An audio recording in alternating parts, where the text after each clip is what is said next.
আমাদের সংসারে কিন্তু যত রকম কাজ এই সকালবেলা, বাচ্চাদের স্কুল, হাজব্যান্ডের ডিউটি, রান্না বান্না, বাড়ির সমস্ত কাজ। আর এই সকালবেলায় দেখবেন আলসামি কিন্তু আমাদের শরীরে আর মনের মধ্যে বাসা বাঁধার চেষ্টা করে।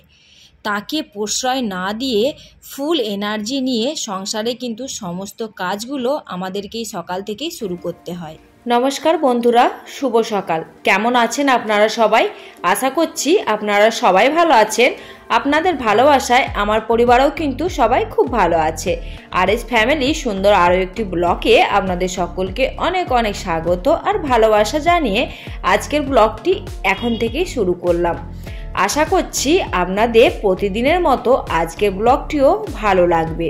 চলুন তাহলে সাথে থাকুন, পাশে থাকুন, ব্লগটি দেখতে থাকুন। সকালবেলা টুকটাক বাসি কাজকর্ম সেরে নিয়ে বাচ্চাদেরকে তো দেখলেনই, স্নান টান সারিয়ে একদম পরিষ্কার পরিপাটি করে স্কুলে পাঠিয়ে দিলাম। তারপরে দেখলাম যে গাছগুলোতেও একটু রোদ লেগেছে।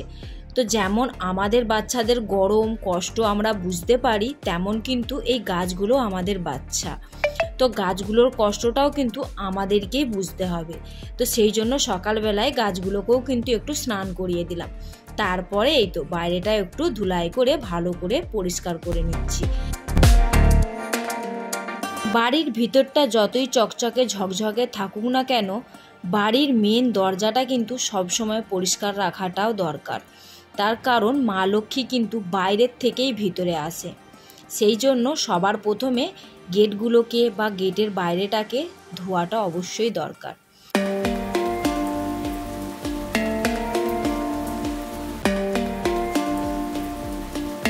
সকালবেলার মোটামুটি টুকিটাকি কাজ অনেকটাই আগিয়ে নিয়েছি, সাথে রান্না বান্নার কাজও কিন্তু অনেকটা আগিয়ে নিলাম। তারপরে এই তো গরম গরম 2 কাপ চা নিয়ে চাটা খেয়ে নেব।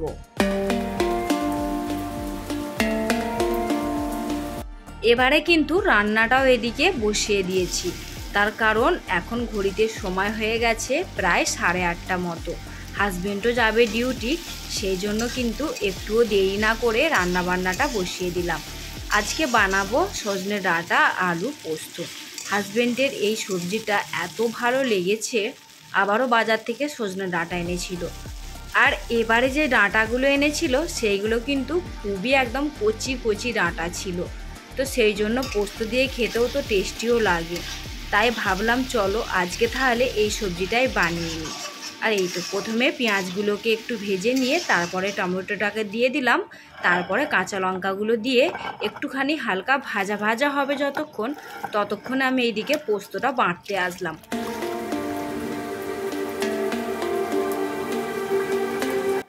যেহেতু এখন শিলনোড়াটা বাইরেই থাকে, সেহেতু কিন্তু একটু ভালো করে পরিষ্কার জল দিয়ে ধুয়ে নিলাম। তার কারণ কখন কি পোকামাকড় এর ওপরে চড়ে সেটা তো আমরা দেখতে পাই না, আর মনের মধ্যেও একটু যেন কেমন খুঁতখুত করে। সেই জন্য ভালো করে বেশি করে জল দিয়ে শিলনোড়াটাকে ধুয়ে এই তো পোস্তটাকেও কিন্তু বেটে নিলাম। আর এই শিলনোড়ায় বাটার সবজি কিন্তু এত টেস্ট হয় যে বলার কথা না। আমরা মিক্সি মশলা তো খেয়ে থাকি, কিন্তু শিলনোড়াতে বাটতে একটু কষ্ট হয় ঠিকই, কিন্তু সবজির কিন্তু দারুণ টেস্ট হয়। তার সাথে কিন্তু এই শিলনোড়াতে করে সবজি বানলে আমাদের দেখবেন শরীরটাও ফিট থাকে। তো যাই হোক, এইদিকে পোস্তটা ঢেলে দিলাম, দিয়ে সবজিটা একটু নাড়াচাড়া করে গ্যাস বন্ধ করে দেব। রান্না বান্না তো কমপ্লিট হয়ে গেল, এরই মধ্যে কিন্তু হাজবেন্ডও ডিউটি বেরিয়ে গেছে। তারপরে এই যে বাচ্চাদের জন্য লাঞ্চটা প্যাক করব। আজকে বাচ্চাদেরকে দেব ফ্রুটস। তার কারণ স্কুলের নিয়ম অনুসারে শুক্রবারে কিন্তু বাচ্চাদেরকে ফ্রুটস দেবার দিন। যদিও কিন্তু সব শুক্রবারে সম্ভব হয়ে ওঠে না, তার কারণ বাড়িতে ফ্রুটস থাকলে তবেই তো দেবো, তাই না? আবার অনেক সময় দেখা যায় ফ্রুটস থাকলেও বাচ্চারা কিন্তু কান্নাকাটি করে, ফ্রুটস নিয়ে যেতেই চায় না। সেই দিনে কিন্তু অগত্যা আমাকে বিস্কুট প্যাক করে দিতে হয়। তো আজকে সেই জন্য বাচ্চাদের সামনে আমি কিন্তু লাঞ্চ প্যাক করিনি। বাচ্চাদেরকে বলেছি আমি লাঞ্চে চাউমিন বানিয়ে দেব বা ম্যাগি বানিয়ে দেব। তো খুশি খুশি কিন্তু স্কুলে চলে গেছে এই ভেবে যে মাম্মা আজকে স্কুলেতে ম্যাগি বা চাউমিন দেবে, কিন্তু আজকে আমি দেব ফ্রুটস। ম্যাডামদের হাতে দিলে কিন্তু ওরা ম্যাডামদের ভয়ে লাঞ্চটা কমপ্লিট করবে, আর বাড়ি থেকে দিলে নিতেই চাইবে না। সেই জন্য কিন্তু পরে যেয়ে আমি একদম লাঞ্চ টাইমে যেয়ে লাঞ্চটা দিয়ে আসবো। তার জন্যই একটু সবার প্রথমে খরমুজা কাটলাম, তারপরে তরমুজ কাটলাম। সবার প্রথমে যে কুমড়োর মতো দেখতে কাটলাম ওটাকে কিন্তু খরমুজা বলে, আর ওটা কিন্তু প্রচণ্ড পরিমাণে মিষ্টি আর একটা হেলদি ফ্রুট।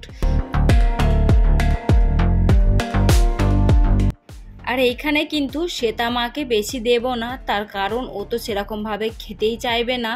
এর মধ্যে থেকেও কিন্তু ওই ছেঁটে বেচে ফেলে দিয়ে আসবে, না হলে বন্ধুদেরকে খাইয়ে দিয়ে আসবে। এসে আবার কি খুশি হবে জানেন তো, এসে বলবে মাম্মা আজ আমি না সাম্যাকে খাইয়েছি, সাম্যা খুব ভালোবেসে খেয়েছে। মানে ও লোককে খাইয়ে খুবই খুশি পায়, নিজে পেট ভরুক বা না ভরুক। তারপরেতে এইদিকে ঋতিশাকে দিয়ে দিলাম। ঋতিশা যেহেতু একটু বড়, ওকে কিন্তু এই লাঞ্চ বক্সটা ভরেই ফ্রুটস দিয়ে দিলাম। আর শ্বেতামাকে ওপরে দিয়ে দিলাম 4টে কাজু, আর একটু বিস্কুট দিয়ে দিলাম। তার কারণ বাই চান্স যদি ফ্রুটস না খায় তাহলে বিস্কুটগুলো খেয়ে নেবে। যেহেতু এখন ছোট, ওর সাথে অতটা জুলুম করাটাও ঠিক হবে না। আর তারপরেতে ওই সকাল থেকে একদম 1টা পর্যন্ত খালি পেটে থাকলে ওরও ক্ষতি হবে, সাথে আমাদেরকেও কিন্তু হেনস্থা হতে হবে। আর তারপরেতেই আমি কিন্তু এইখানে একটু এই যে ডান্ডিগুলো দেখতে পাচ্ছেন, এগুলো কিন্তু বালতির ডান্ডি, এইগুলোতে একটু পেন্ট করতে বসেছি। তার কারণ এই যে ছোট ছোট টবগুলো, এই টবগুলোতে আমি কিন্তু একটু গাছের ডিজাইন করে গাছ লাগাবো। আর এইগুলো যেহেতু লোহার, জং লেগে খারাপ হয়ে যাবে, সেই জন্য টাইমে রং করে রোদে দিয়ে আসলাম।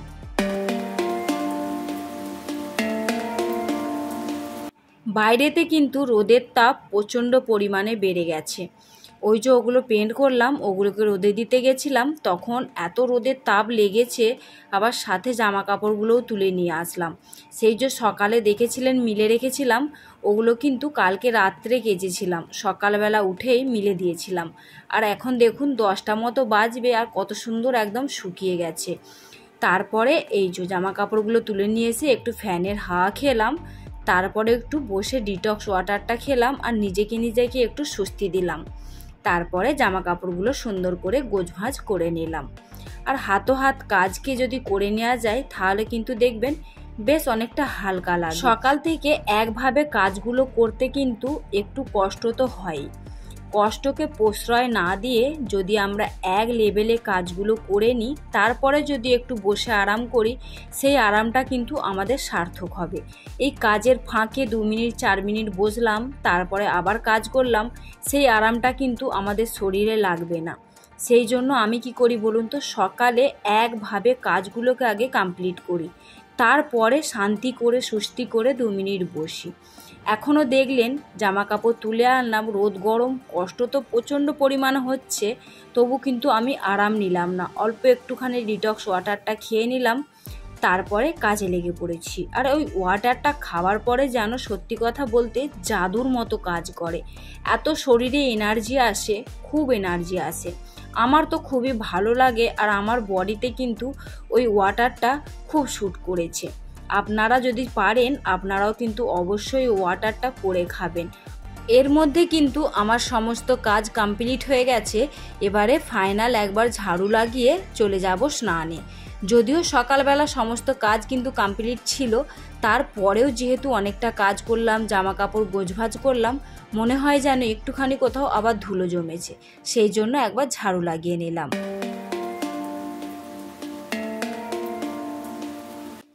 জানেন তো বন্ধুরা, ওইদিকে আমি স্নানে ঢুকেছি, আর এইদিকে পার্সেল দেওয়ার যে ভাইটা সে এসে দরজায় ধাক্কা দিচ্ছে। আমি বাথরুম থেকে অনেক আওয়াজ দিচ্ছি যে আমি এখন স্নানে আছি, যেই হও একটু পরে আসো, কিন্তু সে তো শুনতেই পাচ্ছে না, যেহেতু আমার বাথরুমটা মানে মেন গেট থেকে অনেকটাই ভিতরের দিকে। তো যাই হোক, অবশেষে অনেকক্ষণ বসেছিল, তারপরে আমি যে পার্সেলটা নিলাম।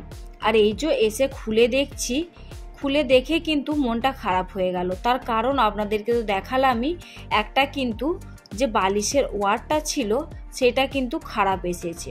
তারপরে কিন্তু এই চাদরটাতে কিন্তু কালারটাও যতটা সুন্দর লাগছে ততটা কিন্তু কাপড় কোয়ালিটিটাও কিন্তু দারুণ। আর এখানে দেখুন ডিজাইনটার তো কোনো কথাই হবে না। আর কালার সত্যি দুটো কালার এত পছন্দ হয়েছে, যদিও আমি নিজে পছন্দ করি অর্ডার দিয়েছিলাম, তবু চোখের সামনে পেয়ে যেন মনটা আরও খুশি হয়ে যাচ্ছে। অনেক সময় দেখবেন দেখা যায় আমরা যেই জিনিসটা অর্ডার করি কিন্তু ঠিক সেই জিনিসটা পাই না। এবারে কিন্তু তেমনটা হয়নি। এবারে আমি ঠিক যেমন কালার পছন্দ করে অর্ডার করেছিলাম ঠিক সেরকম কালারই কিন্তু পেয়েছি। মনটা খুবই ভালো লাগছে। খালি এই যে একটুখানি বালিশের ওয়ারটাতে গন্ডগোল আছে, যাই হোক ওটাকে হাত দিয়ে সেলাই করে নেব, কি আর করা যাবে, ওইটুখানি ডিফেক্টের জন্য তার রিটার্ন দেব না। বাকি কালারগুলো কিন্তু আমার খুব পছন্দ হয়েছে। আপনাদের কেমন লেগেছে অবশ্যই কিন্তু কমেন্ট করে জানাবেন। আমার আজকের ব্লগটি আপনাদের যদি কোথাও একটু ভালো লেগে থাকে তো প্লিজ একটা লাইক করে দেবেন।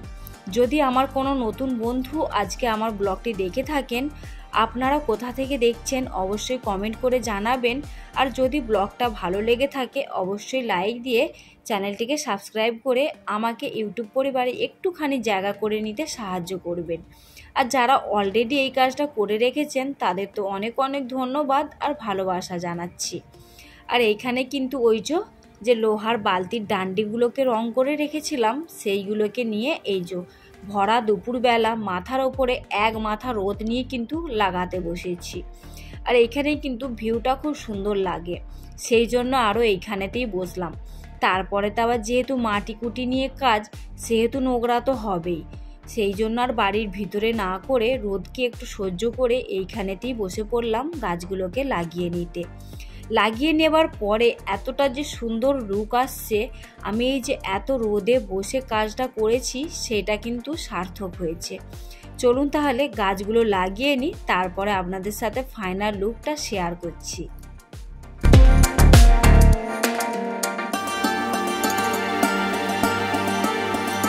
গাছটাকে সুন্দর করে লাগিয়ে দিয়ে এবারে কিন্তু একটু করে জলের ছিটা দিয়ে দিলাম। তারপরে এই তো ছোট্ট আলমারিটার ওপরে যেখানে হোম থিয়েটারটা রাখা ছিল তার দুদিকে দুটো টবকে বসিয়ে দিলাম। আর দেখতে কতটা সুন্দর লাগছে আপনারাই কিন্তু কমেন্ট করে জানাবেন। সত্যি এত রোদ গরম মাথায় নিয়ে যে কাজ করলাম কাজটা কিন্তু সার্থক হয়েছে। আর একটুখানি দেখতে সুন্দর লাগার জন্য এইখানটাকে ফুল দিয়ে আর ধূপ দিয়ে এরম করে সাজিয়ে দিয়েছি। তাহলে আজকের ব্লগটিকে এখানেই এন্ড করলাম। আবারও দেখা হবে নেক্সট একটি ব্লগে। ততক্ষণের জন্য সবাইকে টাটা।